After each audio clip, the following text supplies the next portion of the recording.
Hello बच्चों, कैसे हैं आप सब। स्वागत है आपका हमारे यूट्यूब चैनल पर मेरी कक्षा में। और हम एक नया प्रश्न पत्र आज हल करेंगे। आज हम कक्षा 8 हिंदी का वार्षिक परीक्षा 2024 का प्रश्न पत्र लेकर आए हैं। इसे हम हल करेंगे, ठीक है बच्चों। और देख लेंगे जल्दी जल्दी। चलिए तो शुरू करते हैं, देर न करते हैं। यह वार्षिक परीक्षा 2023-24 का वार्षिक प्रश्न पत्र है, ठीक है बच्चों। समय 2.5 घंटे, कक्षा 8 और विषय हिंदी, जिसे प्रज्ञा भी कहते हैं। और ये 50 नंबर का पेपर है, ठीक है बच्चों। प्रश्न नंबर 1 में लिखा है सभी प्रश्न अनिवार्य है, ठीक है। तो सभी प्रश्न करने हैं, ठीक है। कोई भी प्रश्न छोड़ना नहीं है, ठीक है। और ये जो है सही विकल्प को लिखिए, ठीक है। और ये बहुविकल्पीय प्रश्न है, इनमें जो सही विकल्प होगा वही छांट कर लिखना है। और 10 प्रश्न हैं और 10 ही नंबर के हैं, मतलब एक प्रश्न 1 नंबर का है, ठीक है बच्चों। तो चलिए अब हम शुरुआत करते हैं प्रश्नों की। और ये बहुविकल्पीय प्रश्न है, इनमें से 4 ऑप्शन है, मतलब 4 विकल्प है। और जो सही विकल्प है वो छाट कर अपनी कॉपी में लिखना है, बाकी 3 इसमें गलत हैं, ठीक है। तो चलिए शुरुआत करते हैं और पहला प्रश्न देखते हैं। प्रश्न नंबर 1 का क्या है, ठीक है बच्चों। तो चलिए, बिहारी नामक कवि, ठीक है। तो बिहारी लाल थे हिंदी के कवि, ठीक है। ये पूछा है कि जन्म किस सन में हुआ था, ठीक है। एक बार और देख लेंगे प्रश्न को। बिहारी नामक कवि का जन्म किस सन में हुआ था, ठीक है। तो यहाँ पर सन बताना है, किस सन में हुआ था, ठीक है बच्चों। चलिए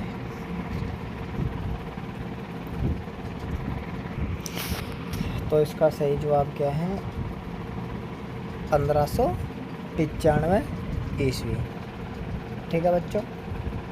चलिए अगला प्रश्न देखते हैं। है भीरू शब्द का अर्थ होगा, ठीक है। तो यहाँ पर भीरू शब्द है, इसका अर्थ पूछा है, ठीक है बच्चों। भीरू शब्द का अर्थ बताना है, ठीक है। मतलब ये शब्दार्थ है, ठीक है। तो शब्दार्थ से प्रश्न आया हुआ है, तो यहाँ पर भीरू शब्द है, भीरू शब्द का अर्थ बताना है। तो भीरू शब्द का अर्थ क्या होगा, भीरू मैंने डरपोक, ठीक है। भीरू का मतलब है जो डरपोक होता है, जो डरता है, ठीक है। चलिए अगला देखते हैं, प्रश्न नंबर गए, ठीक है बच्चों। चलिए प्रश्न नंबर गए देखते हैं। और यह है हिंदी प्रेमी साइजी माकिनो, ठीक है। साइजी माकिनो को जापान में किस सन में सम्मानित किया गया, ठीक है। तो ये प्रश्न ही गलत है, किस सन में जन्म हुआ, ठीक है। किस सन में जन्म हुआ ये प्रश्न होगा, ठीक है। क्योंकि अब जन्म इनका कब हुआ, 1924 में, ठीक है। अब ऑप्शन तो एक भी नहीं है जो ये प्रश्न पूछे, तो ये गलत है, सम्मानित किया, ठीक है।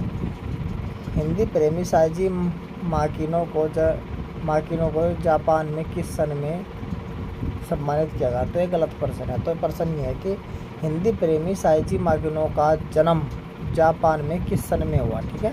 तो किस सन में उनका जन्म, 1924 ईस्वी में, ठीक है। चलिए अगला प्रश्न फिर इससे ही है जुड़ा हुआ। हिंदी प्रेमी साइजी माकिनो भारत किस वर्ष आए, ठीक है। अब ये हिंदी प्रेमी थे जो साइजी माकिनो, ये पूछा है कि भारत किस वर्ष में आए, ठीक है, किस सन में आए, ठीक है। तो कब आए थे भारत, तो ये भारत आए थे 1959 ईस्वी में, ठीक है। 36 वर्ष बाद 1959 ईस्वी में, ठीक है। चलिए अगला प्रश्न देखते हैं। मीराबाई का जन्म किस सन में हुआ था, ठीक है। तो मीराबाई का जन्म पूछा है, तो मीराबाई का जन्म कब हुआ, 1498 में, ठीक है बच्चों। 1498 में इनका जन्म हुआ था। चलिए अगला प्रश्न देखते हैं। द्रौपदी की सहायता, ठीक है, द्रौपदी की सहायता किस भगवान द्वारा की गई, ठीक है। अब ये पूछा है कि द्रौपदी की सहायता किस भगवान ने की थी या किसके द्वारा की गई, किस भगवान के द्वारा, ठीक है।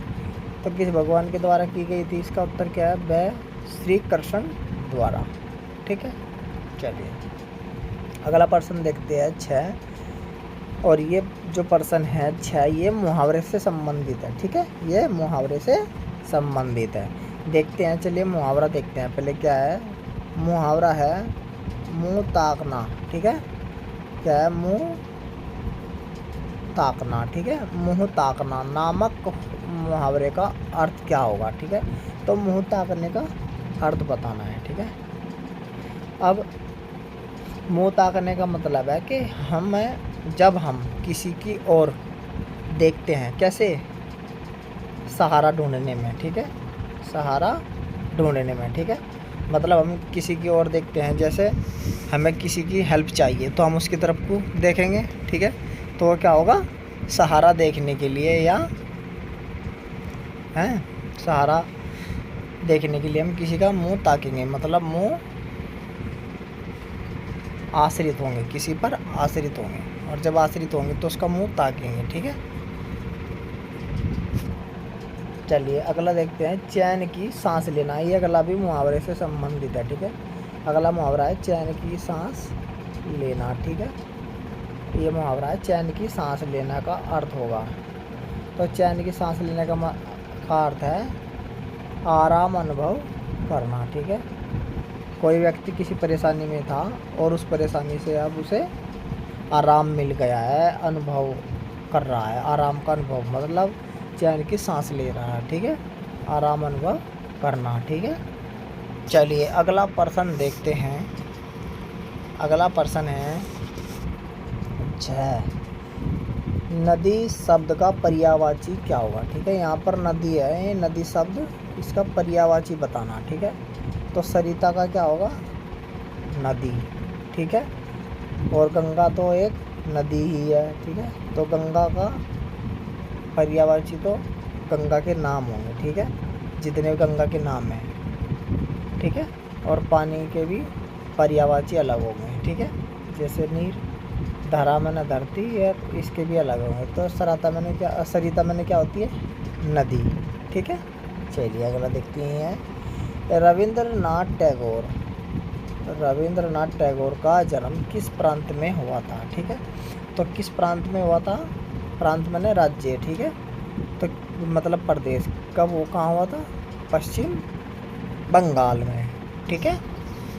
रविंद्रनाथ टैगोर का जन्म किस प्रांत में हुआ था, पश्चिम बंगाल, जिन्होंने हमारा राष्ट्रीय गान जन गण मन अधिनायक जय है लिखा है, ठीक है।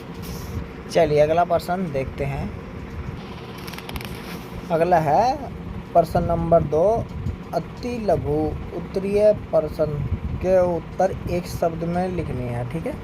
और ये 10 ही प्रश्न है और एक प्रश्न 1 नंबर का है, ठीक है।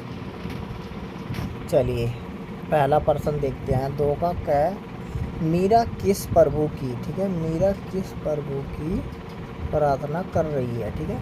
तो किसकी कर रही है, श्री कृष्ण की प्रार्थना कर रही है, ठीक है। किसकी कर रही है, श्री कृष्ण की।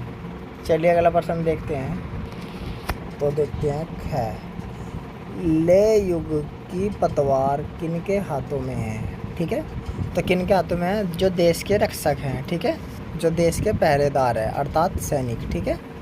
तो ले युग की पतवार किनके हाथों में है, देश के रक्षकों के हाथ में है, ठीक है। अगला है, सीने पर सांप लौटने का क्या अर्थ है, ठीक है। सीने पर सांप लौटने का क्या अर्थ है, ठीक है, ये भी मुहावरा ही है, ठीक है। सीने पर सांप लौटना, ठीक है। तो इसका है ईर्ष्या करना या जलन होना, जलना, ठीक है, दूसरे से जलना या ईर्ष्या करना, ठीक है।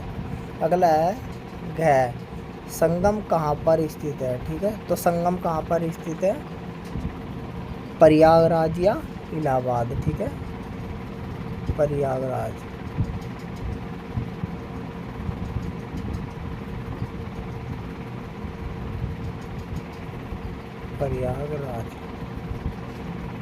ठीक है, प्रयागराज।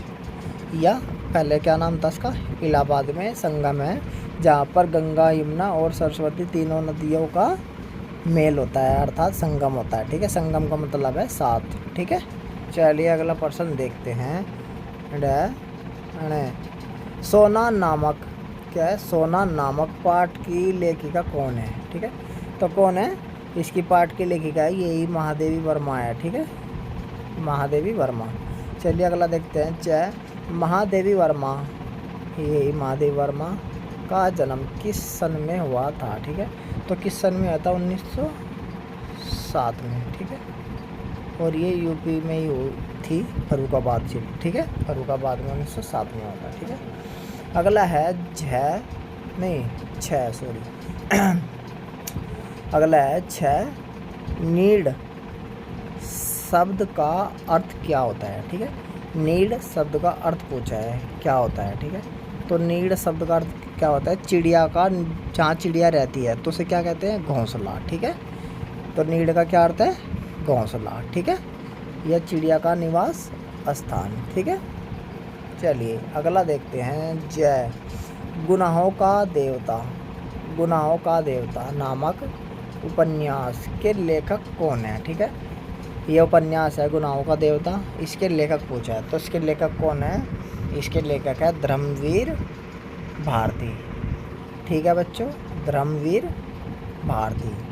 अगला प्रश्न देखते हैं। झांसी की रानी लक्ष्मीबाई के बचपन का नाम बताना है। ठीक है, प्रश्न है झांसी की रानी लक्ष्मीबाई के बचपन का नाम क्या था? ठीक है, तो बचपन का नाम बताना है यहाँ पर। तो इनका जो बचपन का नाम था वो था मणिकर्णिका। ठीक है, मणिकर्णिका। ठीक है, मैं यहाँ लिख देता हूँ मणिकर्णिका। ठीक है, मणिकर्णिका। ठीक है, मणिकर्णिका ये इसका बचपन का नाम था। और दूसरा क्या नाम था? इसे क्या नाम बोलते थे वैसे? मनु भी इसका नाम था, मनु। ठीक है, क्या था इसका दूसरा नाम? मनु। ठीक है, चलिए ये देखते हैं। आइए, सुरक्षित शब्द का विलोम क्या होगा? ठीक है, विलोम का मतलब उल्टा, तो सुरक्षित का उल्टा क्या होगा? असुरक्षित। ठीक है, इसके आगे ए लगा देंगे बस, ए, तो ये बन जाएगा असुरक्षित। ठीक है, असुरक्षित। ठीक है, चलिए अब हम आगे प्रश्न देखते हैं। प्रश्न नंबर 3। ठीक है बच्चों, प्रश्न नंबर 3 देखेंगे। यह है अति लघु नहीं है, सॉरी, लघु उत्तरीय प्रश्नों के उत्तर अधिकतम 35 शब्दों में लिखने। ठीक है, और ये कितने हैं? ये है 10 नंबर के। ठीक है, और यहाँ पर क्या कर रखा है? गलत दे रखा है, क्योंकि 5 पर्सन है, और 5 पर्सन, एक पर्सन कितने नंबर का है? 2 का है। ठीक है, यहाँ पर जबकि टाइप हो रहा है कि 1 गुणा 10, तो ये गलती है। ठीक है, यहाँ पर पर्सन कितने हैं? यहाँ पर पर्सन है 5। ठीक है, और यहाँ पर ये टाइप होता है ऐसे 5 गुणा 2। ठीक है, 5 गुणा 2। ठीक है, तो 5 गुणा 2 माने 10। ठीक है, चलिए कोई नहीं, हम पहला पर्सन देखते हैं। प्रत्येक पर्सन 2 नंबर का है। ठीक है, तो 5 दूनी 10 का टोटल होगा। चलिए पर्सन तीसरे का क्या है? सच्चे वीर पुरुष में कौन कौन से गुण होते हैं? ठीक है, सच्चे वीर पुरुष में पूछे है कि कौन कौन से गुण होते हैं। ठीक है, देखिए कौन कौन से गुण होते हैं सच्चे वीर पुरुष में। एक तो धैर्य होता है। ठीक है, स्वाभिमान होता है, लगन होती है, ईमानदारी होती है। ठीक है, परिश्रमिक होता है, तो ये इसमें गुण होते हैं। ठीक है, चलिए अगला प्रश्न देखते हैं। गृह स्वामी के अनुसार जूलिया के कारण क्या क्या नुकसान हुआ था? ठीक है, तो ये बताना है कि गृह स्वामी के अनुसार जूलिया के कारण क्या क्या नुकसान हुआ था। ठीक है, चलिए देखिए, एक तो जूलिया के कारण क्या हुआ?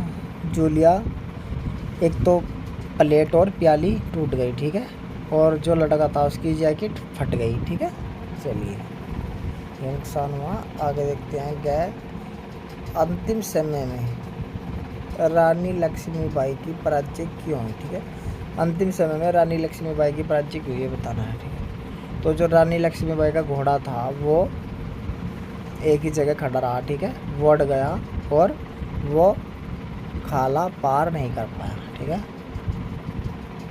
इसलिए उसकी पराजय हुई। चलिए अगला प्रश्न देखते हैं, है साइजी माकीना भारत किस कार्य के लिए आई थी। ठीक है, एक बात और रखना है, मैं बता रहा हूँ आपको 35 शब्द में लिखना है। 35 शब्द का मतलब है 3-4 लाइन लिखनी है। ठीक है, आप आराम से लिख देंगे जैसे मैंने बताया है। मैन उसका उत्तर वही है, बस आपको थोड़ा और बढ़ाकर लिखना है। ठीक है, अब साइजी माकीना भारत किस कार्य के लिए आए थे। अब वे महात्मा गांधी, ठीक है, महात्मा गांधी अब वो आए थे पशु चिकित्सक के कारण। ठीक है, पशु चिकित्सक के कार्य के लिए आए थे। ठीक है, भारत में हिंदू, एक मिनट इसे और थोड़ा और समझ लेंगे। साइजी माकीना भारत किस कार्य के लिए आई थी। ठीक है, सही तरीके से इसमें आप लिखेंगे कि साइजी माकीना 36 वर्ष बाद 1959 ईस्वी को भारत में आए। वह गांधी के सेवाग्राम में आए एक पशु चिकित्सक के रूप में। ठीक है, आप इस तरीके से ये लाइनें लिख देंगे। ठीक है, चलिए अगला देखते हैं, बिंदु का विवाह तय करते समय क्या धोखा किया गया। ठीक है, तो बिंदु का विवाह तय करते समय यह धोखा किया गया कि लड़का क्या था, पागल। ठीक है, क्या था, पागल। पागल के साथ क्या कर दिया, विवाह तय कर दिया। ठीक है, चलिए अब हम आगे प्रश्न देखते हैं। अब है प्रश्न नंबर 4, दीर्घ उत्तरीय प्रश्नों के उत्तर अधिकतम 75 शब्दों में लिखना। ठीक है, 75 शब्दों में क्या करना है, उत्तर लिखना है। ठीक है बच्चों, तो इसमें क्या है, एक प्रश्न 5 नंबर का है, टोटल 10 नंबर है क्योंकि 2 प्रश्न है। ठीक है, तो प्रत्येक प्रश्न 5 नंबर का है। तो पहले में देखेंगे क्या है, 4 के में अपने प्रधानाचार्य को फीस माफ़ी के संबंध में एक प्रार्थना पत्र लिखो। ठीक है, तो यहाँ पर आपको बच्चों क्या करना है, यहाँ पर एक एप्लीकेशन मतलब प्रार्थना पत्र लिखना है। किस संबंध में, फीस माफ़ी के संबंध में। ठीक है, और किसको लिखना है, प्रधानाचार्य को। ठीक है, तो आप कैसे लिखेंगे, तो आप लिखेंगे सेवा में। ठीक है, मैं बता दूंगा स्टार्टिंग में, सेवा में। ठीक है, श्रीमान, ठीक है, श्रीमान, यहाँ लिखेंगे प्रधानाचार्य,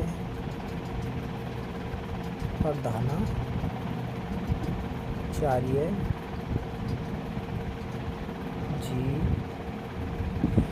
फिर इसके बाद अपने स्कूल का नाम। ठीक है, प्रधानाचार्य जी, फिर अपने स्कूल का नाम। ठीक है, और स्कूल के बाद उसका स्कूल का एड्रेस। ठीक है, उसके नीचे, और उसके बाद फिर विषय। अब विषय क्या है हमारा, फीस माफ़ी के संबंध में एक प्रार्थना पत्र। ठीक है, इस तरीके से विषय लिख देंगे हम तक, एक प्रार्थना पत्र के संबंध में प्रार्थना पत्र। ठीक है, ये फीस माफ़ी के संबंध में प्रार्थना पत्र, ये विषय हो जाएगा। ठीक है, अब विषय के बाद क्या करना है, फिर लिख देंगे महोदय, ऐसे महोदय। यदि पुरुष है, मतलब यदि पुरुष है प्रधानाचार्य तो महोदय कर देंगे, यदि महिला है तो महोदया कर देंगे। ठीक है, ठीक है, और यहाँ पर भी ऐसे करेंगे प्रधानाचार्य, प्रधानाचार्या। ठीक है, तो अब उसमें लिख देंगे आप।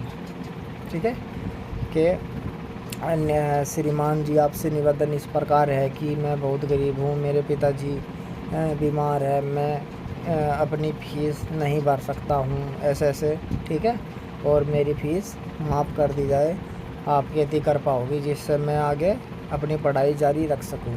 ठीक है, इस तरीके से आप उसमें 2-3 लाइन लिख देंगे, और फिर लास्ट में आप क्या कर पाओगी, ये करके आशा करता हूँ, ये कर, और आप क्या करेंगे, फिर उसमें नीचे धन्यवाद, और अपनी बाईं तरफ मतलब लेफ़्ट साइड या खब्बी तरफ डेडिकेट देंगे, और नीचे लिख देंगे आपका विद्यार्थी या आपका प्रिय छात्र, ठीक है, अपना नाम, पिता का नाम, अपनी क्लास और सेक्शन जो भी है, ठीक है, वो नीचे घेर देंगे एक साइड में। और इस तरीके से आपकी ये प्रधानाचार्य से संबंधित फीस माफ़ी की प्रार्थना पत्र पूरी एप्लीकेशन मतलब पूरी हो जाएगी। ठीक है बच्चों, मैं आपको दिखाऊंगा आगे कैसे कैसे एप्लीकेशन लिखी जाती है प्रार्थना पत्र, ठीक है, क्योंकि इसमें काफ़ी लंबा हो जाएगा फिर ये, ठीक है, इतना काफ़ी आप समझ गए होंगे। ठीक है बच्चों, चलिए अब हम आगे चलते हैं और प्रश्न नंबर 6 देखेंगे।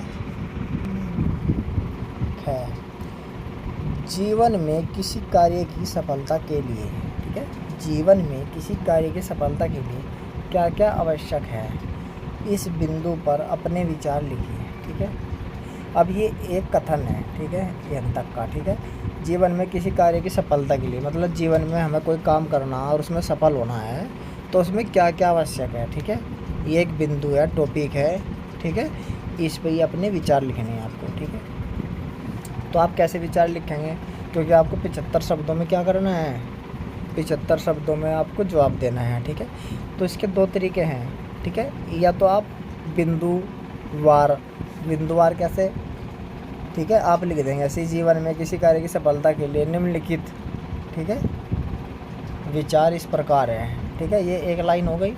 तो इसके बाद फिर आप ऐसे नंबर गिर देंगे, नंबर 1, ठीक है, आप लिखेंगे कठिन परिश्रम, ठीक है, क्या है, कठिन परिश्रम, ठीक है बच्चों, कठिन परिश्रम। अब ऐसे हेडिंग घेर दिया आपने, आप इसमें लिखेंगे नीचे हैं, तो आप लिख देंगे इसमें जीवन में किसी भी कार्य की सफलता के लिए कठिन परिश्रम करना अति आवश्यक है, बिना परिश्रम के किसी भी कार्य में सफलता हासिल करना नामुमकिन है। ठीक है, ये हो गया। फिर इसके बाद आप क्या करेंगे, नंबर 2, ठीक है, नंबर 2 घेर देंगे आप, इसके नीचे घेरेंगे नंबर 2, ऐसे घेर देंगे। ठीक है, यहाँ कर देंगे आप ईमानदारी, ठीक है, ईमानदारी, ठीक है, इस तरह लिख देंगे। ठीक है, फिर इसमें लिख देंगे एक लाइन, फिर नंबर 2 घेर देंगे यहाँ पर 3, हाँ, ठीक है, सत्यनिष्ठा, ठीक है, सत्यनिष्ठा, ठीक है, सत्यनिष्ठा, ठीक है। फिर इसके बाद लिख देंगे चौथा, मैं मिटा दूँ उसको, ठीक है, इन्हें मिटा दूँ, नंबर 4 लिख देंगे, नंबर 4 समय का सदुपयोग, ठीक है, समय का सदुपयोग या सही उपयोग, ठीक है, सही लिख देंगे, सही उपयोग, ठीक है, उपयोग, ठीक है। अच्छा, नंबर 5 पे लिख देंगे हम जीवन में किसी कार्य की सफलता के लिए है एकाग्रता, एकाग्रता, एकाग्रता, ठीक है, क्योंकि किसी भी काम को करने के लिए एकाग्रता की बहुत ज़रूरत है। ठीक है, एक रुचि भी होनी चाहिए, ठीक है, रुचि, यदि हमारी रुचि नहीं होगी तो हम उस काम को सही तरीके से नहीं कर पाएंगे, जब सही तरीके से नहीं कर पाएंगे तो हमें उसमें सफलता मिलना नामुमकिन है। ठीक है, और जब हम एकाग्रता से काम नहीं करेंगे तो क्या होगा, हम उस काम को सही तरीके से नहीं कर पाएंगे और उसमें कुछ भी गलत कर बैठेंगे। ठीक है, आलस्य को छोड़ना होगा। ठीक है, तो इस तरीके से आप बिंदु घेर कर इनके बारे में लिख सकते हैं। जीवन में किसी भी कार्य की सफलता के लिए बिंदु बहुत ही महत्वपूर्ण है। ठीक है, क्योंकि आपको परिश्रमी बनना पड़ेगा, कड़ी मेहनत करनी पड़ेगी, ठीक है, सत्यनिष्ठा रखनी पड़ेगी अपने काम के प्रति, ठीक है, और समय का सही उपयोग करना पड़ेगा, टाइम टेबल के हिसाब से काम करना पड़ेगा, ठीक है, और एकाग्रता भी रखनी पड़ेगी, रुचि भी रखनी पड़ेगी। ठीक है, तो बच्चों ये आपका वो कक्षा 8 हिंदी का प्रश्न पत्र था जो हमने हल किया। उम्मीद है आपको समझ में आ गया होगा।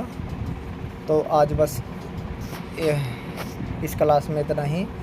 फिर अगला प्रश्न पत्र हल करने के लिए अगली वीडियो में मिलेंगे। तब तक के लिए धन्यवाद।